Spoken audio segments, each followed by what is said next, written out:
Chapter 3. Woe to the bloody city! It is all full of lies and robbery, the prey departeth not, the noise of a whip, and the noise of the rattling of the wheels, and of the prancing horses, and of the jumping chariots. The horseman lifteth up both the bright sword and the glittering spear, and there is a multitude of slain, and a great number of carcasses, and there is none end of their corpses. They stumble upon their corpses, because of the multitude of the whoredoms of the well-favored harlot, the mistress of witchcrafts, that selleth nations through her whoredoms, and families through her witchcrafts. Behold, I am against thee, saith the Lord of hosts, and I will discover thy skirts upon thy face, and I will show the nations thy nakedness, and the kingdoms thy shame. And I will cast abominable filth upon thee, and make thee vile, and will set thee as a gazing stock.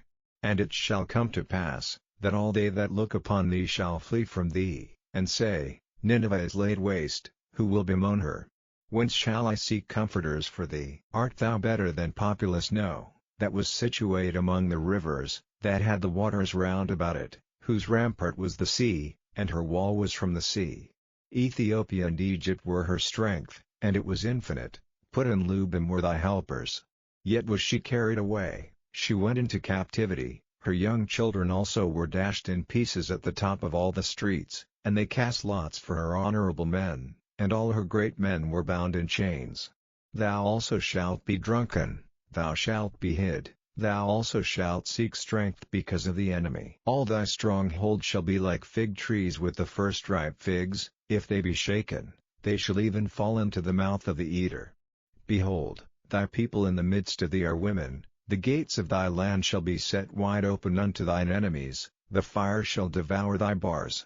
Draw thee waters for the siege, fortify thy strongholds, go into clay, and tread the mortar, make strong the brick kiln.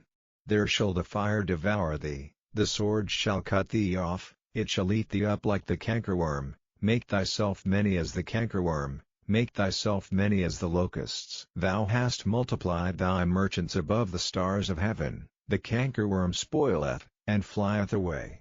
Thy crowned are as the locusts, and thy captains as the great grasshoppers, which camp in the hedges in the cold day, but when the sun ariseth they flee away, and their place is not known where they are.